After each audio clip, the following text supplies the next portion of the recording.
우리는 이 세상을 살아가면서 과거보다 지금 더 많은 것들을 누리며 살아가고 있습니다.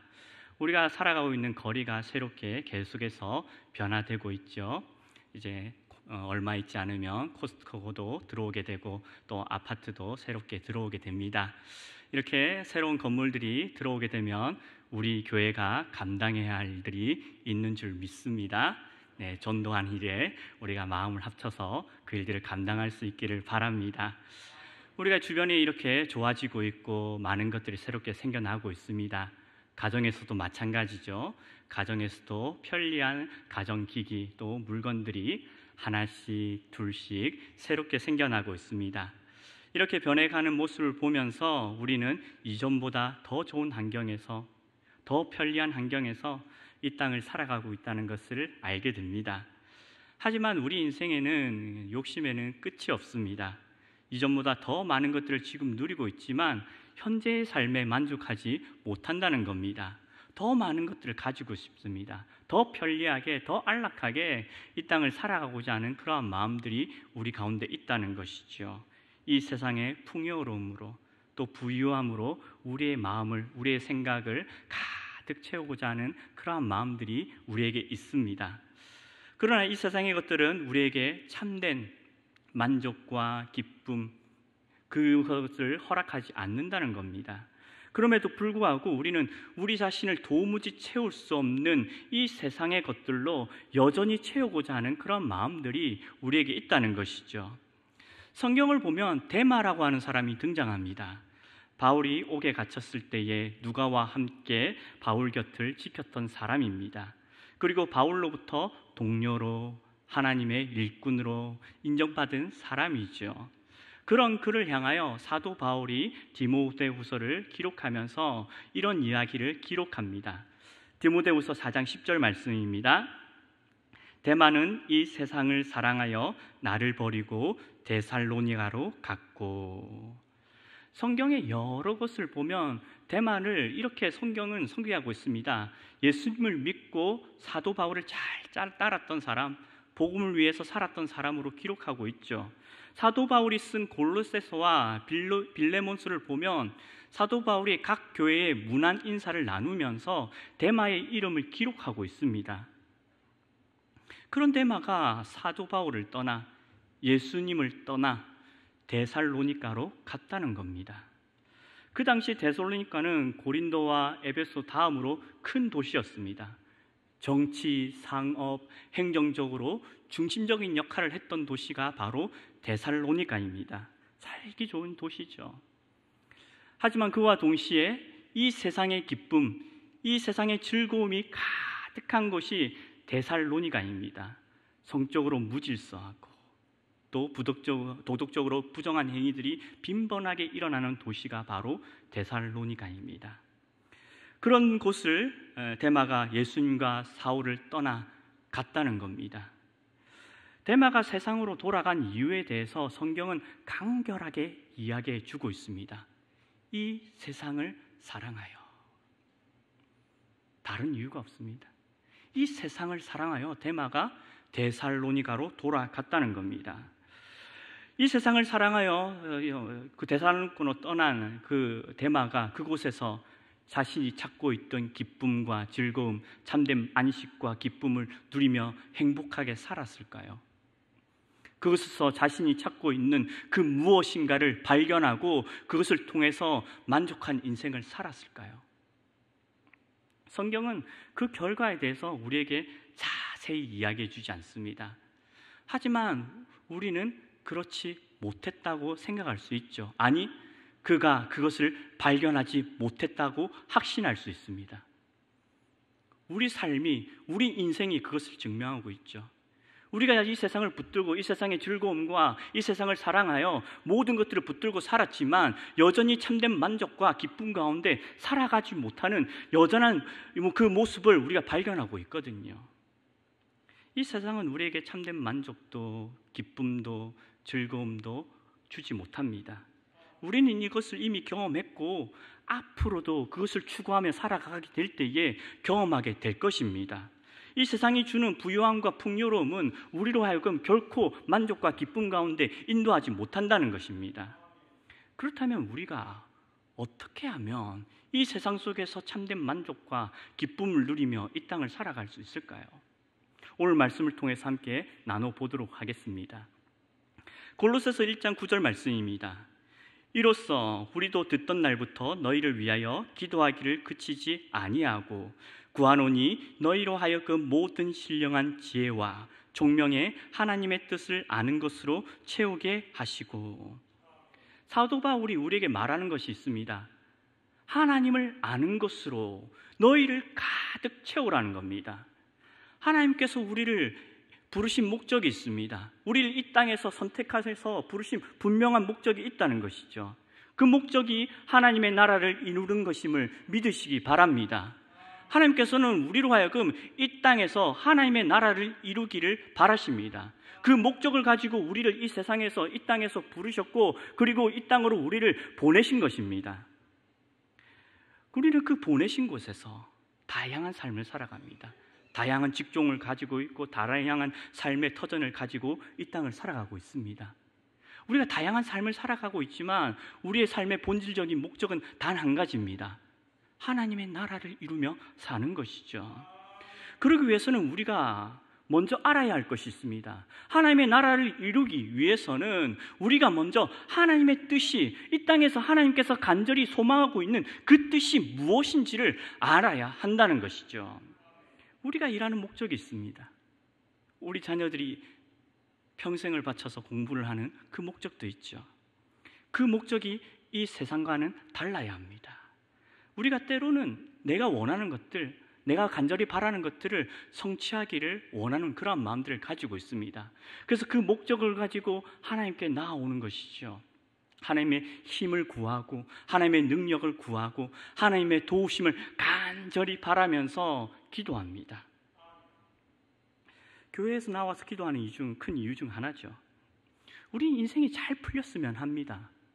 좀 더 안락하게 살고 좀 더 편리하게 살기를 그러한 마음들을 가지고 있죠.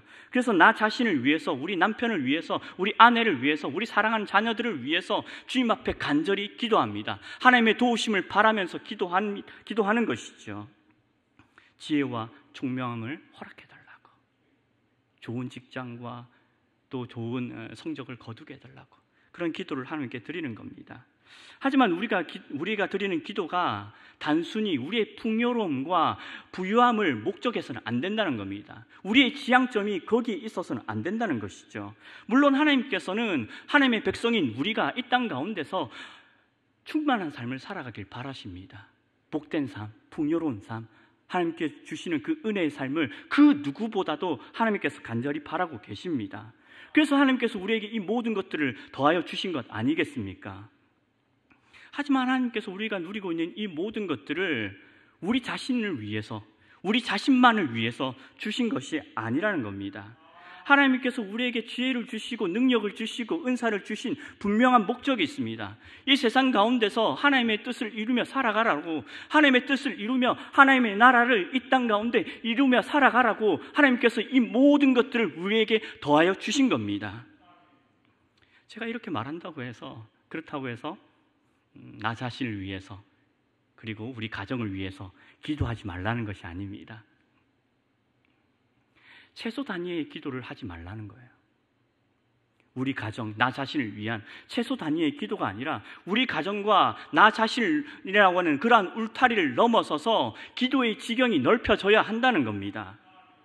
그보다 더 크고 위대한 일들이 우리를 기다리고 있습니다. 하나님의 꿈이 기다리고 있고 하나님의 비전이 우리를 기다리고 있습니다. 우리는 그것을 두고 하나님의 지혜와 하나님의 신령한 총명을, 그러한 일들을 꿈꾸며 기다리며 기도해야 한다는 것이죠. 하나님의 뜻을 이 세상 가운데 선포하며 살아가기 위해서 그 모든 것들을 구하며 살아가야 한다는 것입니다. 우리는 하나님께서 부르신 그 목적, 하나님의 나라를 위해 추구하며 살아갈 때에 우리 인생 가운데 가장 큰 기쁨과 만족이 찾아옵니다. 왜냐하면 하나님께서 우리를 그렇게 지으셨거든요. 하나님의 나라를 위해서, 하나님의 영광을 위해서 살아가도록 하나님께서 우리를 그렇게 창조하셨거든요. 그래서 우리는 그 목적을 이루며 살아갈 때에 이 세상이 줄 수 없는 평안, 이 세상이 줄 수 없는 그 만족, 기쁨 가운데 이 땅을 살아가게 된다는 겁니다. 그래서 우리는 알아야 합니다. 하나님께서 우리를 우리 가정으로, 우리 직장으로, 또 우리 삶의 다양한 터전으로 보내신 뜻을 알아야 합니다. 그리고 그 부르신 뜻을 알고 그 길을 걸어가야 한다는 것이죠. 그럴 때 우리를 통해서 하나님의 놀라운 일들이 시작됩니다. 우리 가정이 살아나고, 우리 교회가 살아나고, 또 우리 삶에 주어진 여러 가지 삶의 터전이 살아나고 변화되어지는 일들이 시작된다는 것이죠. 그러한 믿음과 기대를 가지고 하나님의 뜻을 알기 위하여 간절히 기도하시는 우리 성도님들이 되시기를 바랍니다. 우리 삶의 목적은 제가 방금 말씀드린 것처럼 이 땅에서 하나님의 나라를 이루며 사는 겁니다. 우리 인생이 주님을 향할 때, 우리의 인생의 초점이 주님을 향해 있을 때에 우리 인생 가운데 가장 큰 기쁨이 찾아온다는 것이죠. 하지만 우리가 이 땅을 살아가면서 하나님의 나라를 위하여 살아가다가 보면 문득, 자주는 아니고요, 문득 그런 생각이 듭니다. 누림보다는 드림에 가깝다라는 생각을 하게 됩니다. 하나님께 드린다는 것, 자기를 희생하고 포기하고 헌신하는 것처럼 늘 여겨집니다. 때로는 하나님 위해, 나라를 위해 살아가다가 보면 용납하고 인내해야 하는 그러한 일들이 나타난다는 것이죠. 그러다 보니 하나님을 위해, 나라를 위해 산다는 것이 드림에 가깝다라는 것 생각을 하게 됩니다. 달콤한 커피처럼 여겨지지 않는 거예요. 하지만 하나님의 나라와 기쁨과 만족은 분리된 개념이 아닙니다. 이 두 가지가 하나로 이어져 있습니다. 하나님의 나라를 위하여 살아갈 때에 우리는 하나님께서 창조하신 목적을 이루게 됩니다. 그 목적을 이루게 되면서 우리 삶 가운데 기쁨이 찾아온다는 것이죠. 섬기는 일도, 희생하는 일도, 우리가 헌신하며 살아가는 일도 즐거이 감당하게 된다는 겁니다. 그 섬김을 통하여서, 나로 인하여서 하나님의 나라가 이 땅 가운데 선포되어진다는 것을 알기 때문입니다. 그래서 우리는 날마다 삶 속에서 구해야 되는 것 단 한 가지, 하나님의 뜻을 구해야 합니다. 그뿐만이 아니죠. 그 뜻으로 우리의 마음과 생각이 충만해야 합니다. 그럴 때 우리 삶 가운데 하나님의 뜻을 구하는 자들에게 나타나는 일들이 있습니다. 하나님의 말씀에 순종하는 겁니다. 10절 말씀입니다. 주께 합당하게 행하여 범사에 기쁘시게 하고 모든 선한 일에 열매를 맺게 하시며 하나님을 아는 것에 자라게 하시고. 하나님께서 아브라함에게 말씀하셨습니다. 내 사랑하는 아들 이삭을 내게 바치라는 겁니다. 아브라함은 하나님의 뜻이 무엇인지 분명하게 알았습니다. 자신이 자랑하는 아들을 하나님께 드리는 겁니다. 그런데 아브라함이 하나님의 뜻을 아는 것으로 하나님의 은혜를 경험한 것이 아닙니다. 하나님의 뜻을 알고 그 뜻에 순종할 때에, 그 뜻을 행할 때에 하나님께서 예배해 두신 은혜를 경험했다는 겁니다. 우리는 아브라함을 통해서 하나님의 뜻을 알게 될 때에 우리 삶 가운데 나타나는 것이 무엇인지를 알게 됩니다. 순종의 삶이죠. 범사에 주께 합당하게 행하여 그를 기쁘시게 하는, 그를 기쁘시게 하며 살아가는 그러한 인생을 꿈꾼다는 겁니다. 나를 앞서서 하나님의 뜻을 먼저 생각합니다. 그리고 그 뜻을 위하여 아브라함처럼 내가 아끼는 것, 내가 사랑하는 것, 그것을 하나님을 위해서 드릴 수 있는 용기 있는 삶을 살아간다는 것이죠. 나의 유익을 구하지 않고 오직 하나님의 나라만을 바라보며 살아간다는 겁니다. 우리가 이렇게 하나님의 나라를 꿈꾸면서 모든 것을 하나님께 드리며 살아갈 수 있는 이유가 있습니다. 그 모든 것들을 즐거움으로 받아들일 수 있는 분명한 이유가 있다는 거예요. 우리가 받은 은혜가 있기 때문입니다. 우리는 예수 그리스도로 말미암아 구원의 기쁨을 누리고 살아가고 있습니다. 예수 그리스도께서 이 땅에 오심으로 말미암아 죄와 사망으로부터 하나님께서 우리를 구원하셨습니다. 흑암의 권세에서 벗어나 사랑의 아들의 나라로 하나님께서 우리를 옮기신 겁니다. 자격 없고 죄 많은 우리들에게 하나님께서 베풀어 주신 놀라운 은혜라는 것이죠.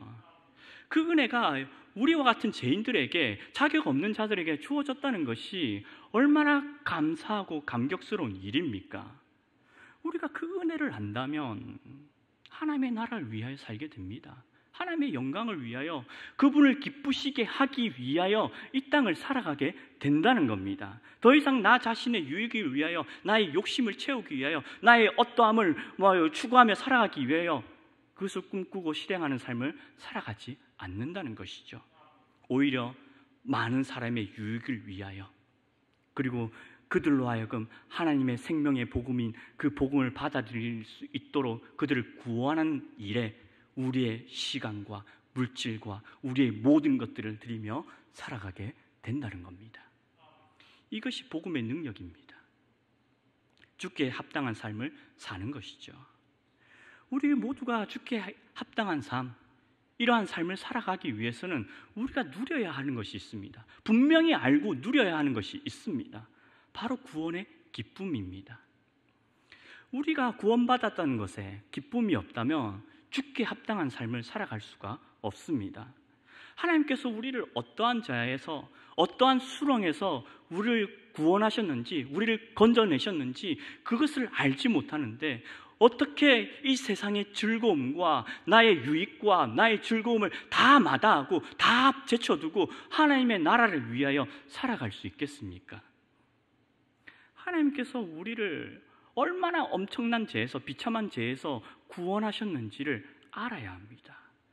우리가 하나님 앞에서 얼마나 큰 죄인인지, 그 죄를 용서하기 위해서 하나님께서 어떠한 일들을 하셨고 어떠한 희생을 하셨는지를 우리가 분명히 알아야 한다는 것입니다. 그 사랑이 크고 얼마나 크고 위대한지를 우리가 알아야 하나님의 부르신 그 뜻대로 주께 합당한 삶을 살아가게 된다는 것이죠.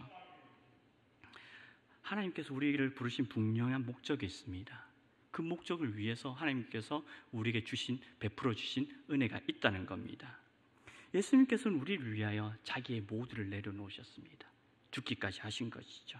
우리의 모두를 주셨습니다. 이제는 그 사랑에 우리가 반응할 차례입니다. 하나님께서 우리에게 베푸신 그 은혜에 우리가 이제 화답해야 할 차례라는 겁니다. 우리는 예수님을 믿고 신앙생활하면서 가장 자주 사용하는 단어 중 하나가 내려놓다라는 단어죠. 실상 그렇습니다. 예수님을 믿으면 참 내려놓아야 할 일들이 참 많습니다. 시간, 물질, 그리고 헌신, 이 모든 것들을 다 포기하고 나 자신을 포기하고 하나님께 드려야 된다는 것입니다. 그런데 저는 이것을 좀 다르게 표현하고 싶습니다. 내려놓는다는 표현보다는 우리는 지금 주님께서 우리에게 베풀어 주신 구원의 기쁨을 누리며 살아가고 있다. 우리의 내려놓음은 그 영원한 구원의 기쁨을 향해 나아가는 하나의 과정입니다. 이 세상의 기쁨을 뒤로하고 이 세상의 기쁨을 다 포기하고 하나님께서 주신 그 영원한 그 구원의 기쁨을 누리며 사는 것이라는 것이죠. 그렇게 우리가 구원의 기쁨을 누리며 살아가다가 보면 우리 인생 가운데, 우리 삶 가운데 아름답게 맺히는 열매가 있습니다. 10절 후반절 말씀입니다. 모든 선한 일에 열매를 맺게 하시며. 우리가 하나님의 뜻을 알고 그 말씀 안에 거하여 순종하며 살아갈 때에 우리는 모든 일에 선한 열매를 맺게 됩니다.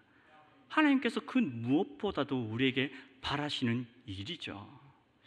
우리가 그 선한 열매를 날마다 삶 가운데 맺기 위해서는 새로움이 더해져야 됩니다. 이 새로움이 세상이 말하는 신상품이 아니라 새로운 은혜입니다. 날마다 주님과 동행하면서 주님 안에 거하면서 하나님께서 주시는 그 은혜로 날마다 새로운 은혜로 덧입혀져야 한다는 것입니다. 그러기 위해서 우리가 해야 할 일들이 한 가지가 있죠. 주님 안에 거하는 일들을 힘써야 됩니다. 말씀 듣기를 힘쓰고 기도하기를 힘쓰고 또 하나님께서 주신 그 은혜의 일들을 하는 일들에 힘써야 합니다.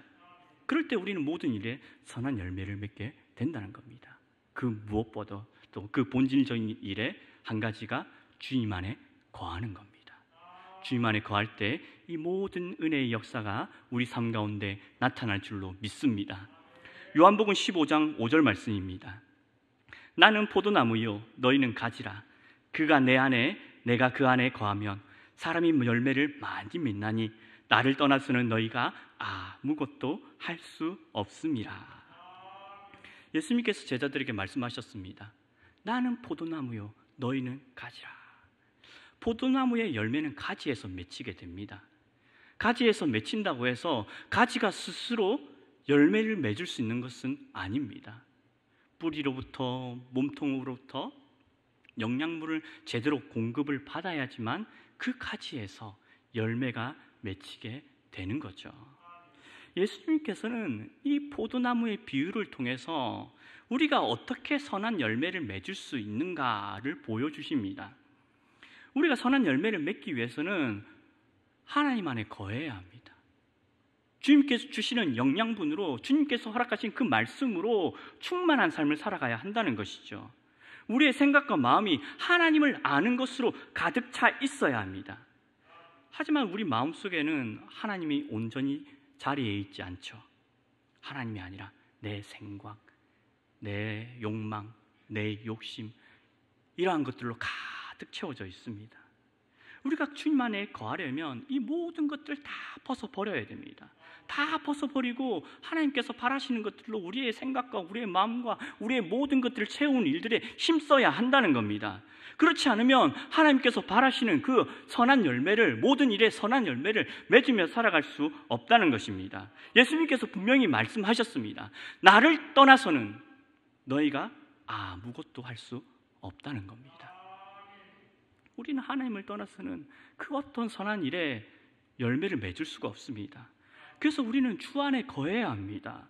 우리의 모든 것들을 버리고 우리의 잡념들, 우리의 욕심들, 우리의 생각들, 그 모든 것들을 다 벗어버리고 주님의 것으로 채우기 위해 애쓰고 애써야 한다는 겁니다. 하나님을 우리 삶의 인생의 주인으로 모시고 살아가는 것이죠. 그렇게 주님께서 우리 안에 거하실 때에 앞서 말씀드린 것처럼 모든 일에 선한 열매를 맺게 되는 줄 믿으시기 바랍니다. 우리 모두가 내 삶의 주인 되신 주님을 우리 마음속에 모시고 주님께서 간절히 바라시는 그 선한 열매를 맺어갈 수 있기를 바랍니다.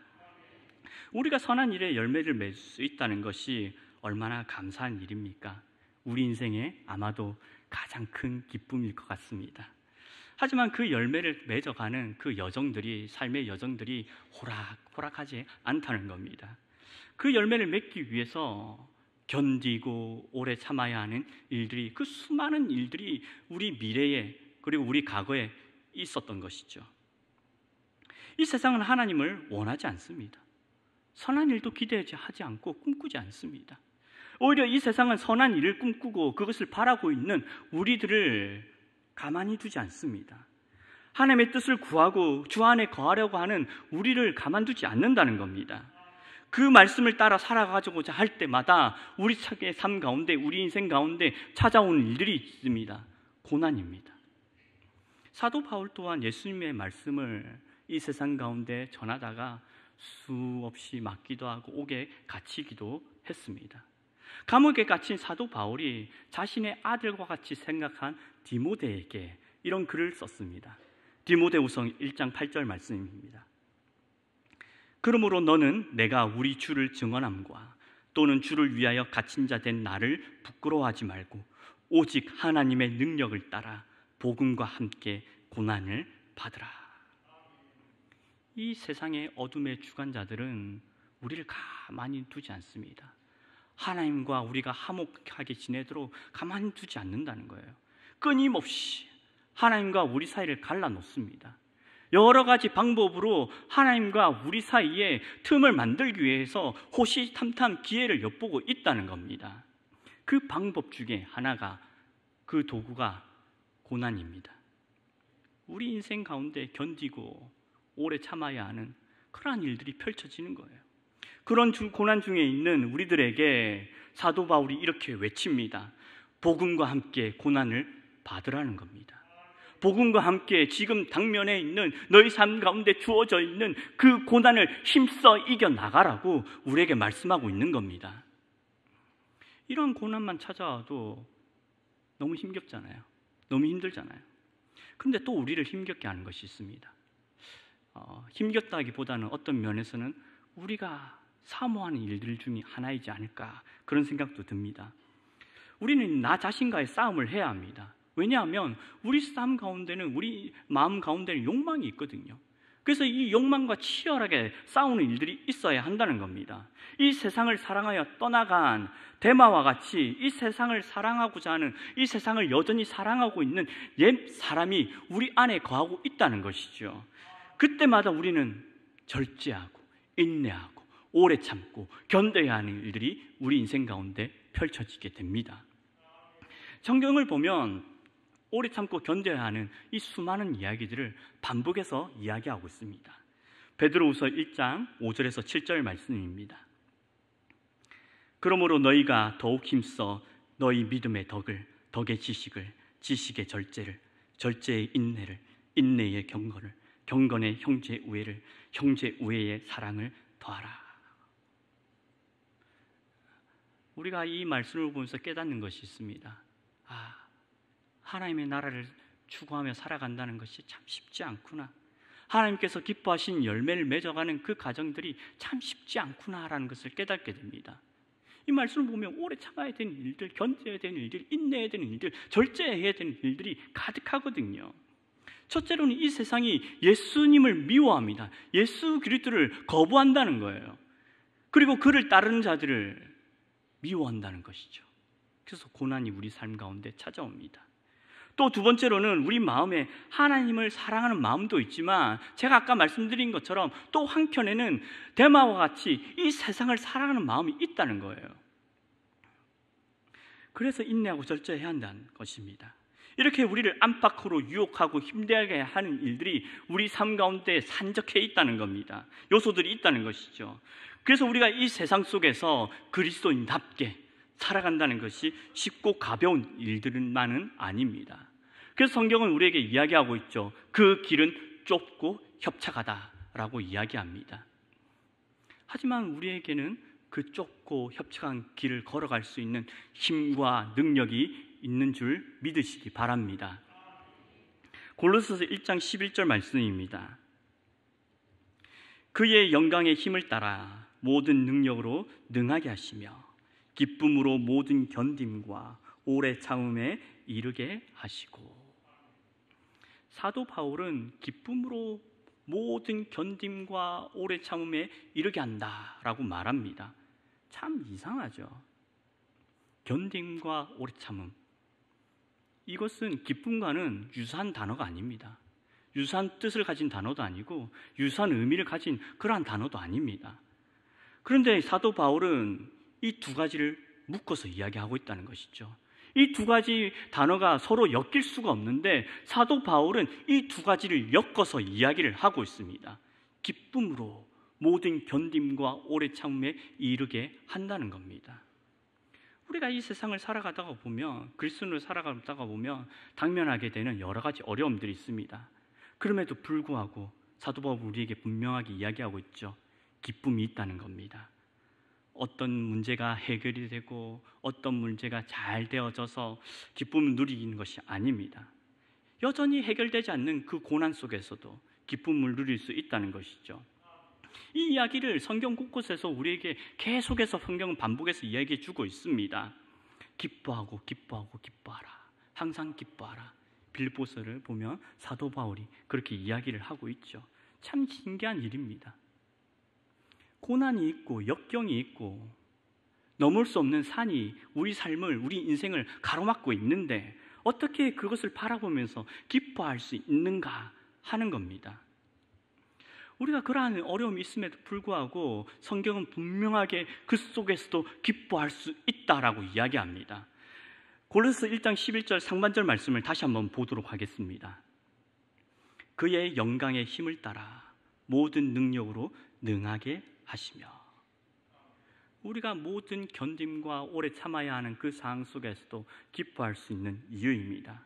우리가 그의 영광을 따라 살게 될 때에 하나님께서 우리에게 모든 능력과 힘을 주셔서 모든 일들에 능하게 하신다는 겁니다. 이 말씀이 우리에게 능력을 주셔서 기적과 같은 일들을 우리 삶 가운데 펼쳐주셔서 만사형통한 삶, 모든 문제가 해결되는 삶, 기적과 같은 일들이 펼쳐지면서 기쁨을 누릴 수 있는 그러한 환경을 우리에게 허락하신다는 것이 아닙니다. 이 말씀이 그것을 말하는 것이 아니라는 거예요. 하나님을 위하여, 하나님의 나라를 위하여 살아가는 우리들에게 고난과 아픔, 이 모든 것들을 견디고 오래 참을 수 있는 그러한 능력이 우리에게 있다는 겁니다. 그 고난 속에서도 우리가 기쁨을 누릴 수 있는 능력이 우리 삶 가운데 있다는 사실을 믿으시기 바랍니다. 물론 우리가 그리스도인으로서 이 땅을 살아간다는 거 고된 일입니다. 너무나도 고된 일이죠. 하지만 하나님을 위해 인내하고 견뎌도 자꾸만 풀이 죽고 여러 가지 삶의 문제가 해결되지 않고, 그러다 보니까 마음의 상실감이 찾아오는, 그리고 상심되는 상황 가운데 우리가 놓여집니다. 하지만 우리는 그 힘들고 고된 상황 가운데서도 하나님의 능력이 우리와 함께 있음을 믿으시기 바랍니다. 그 능력이 우리로 하여금 이 모든 당면한 문제 속에서도, 어려움 속에서도 기쁨으로 모든 견딤과 오래 참음에 이르게 하는 그 모든 문제를 감당할 수 있는 은혜를 우리에게 부어준다는 겁니다. 이 모든 것들을 속에서 우리를 이끌어가는 힘이 우리에게 있다는 것이죠. 우리 모두가 그 능력을 구할 수 있기를 바랍니다. 하나님의 영광을 따라 기쁨으로 모든 일들을 이겨낼 수 있는 우리 성도님들이 되시기를 바랍니다.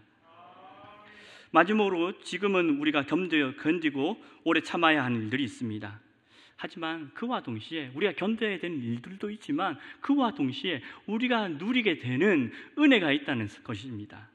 12절 말씀입니다. 우리로 하여금 빛 가운데서 성도의 기업의 부분을 얻기에 합당하게 하신 아버지께 감사하게 하시기를 원하노라.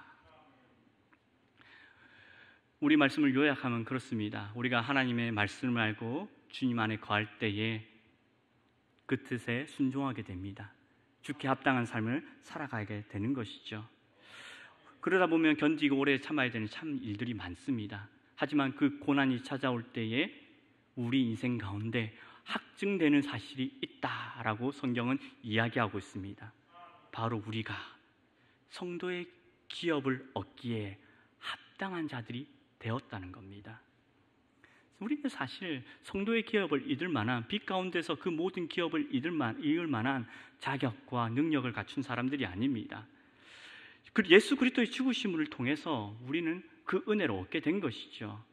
그리고 죄에서 구원하신 하나님께서 우리로 하여금 주께 합당한 삶을 살아갈 수 있도록 능력과 힘을 부어주신 겁니다. 그리고 그 합당한 삶을 살아갈 때에 하나님께서 우리에게 기쁨으로 그 모든 것들을 감당할 수 있도록 은혜를 베풀어 주신 것이죠. 이 모든 것들은 하나님의 은혜입니다. 하나님 안에 거하는 자들에게 하나님께서 부어주시는 놀라운 은혜라는 겁니다. 이 모든 은혜를 바라보면서 우리가 하나님께 기꺼이 드릴 수 있는 것이 무엇입니까?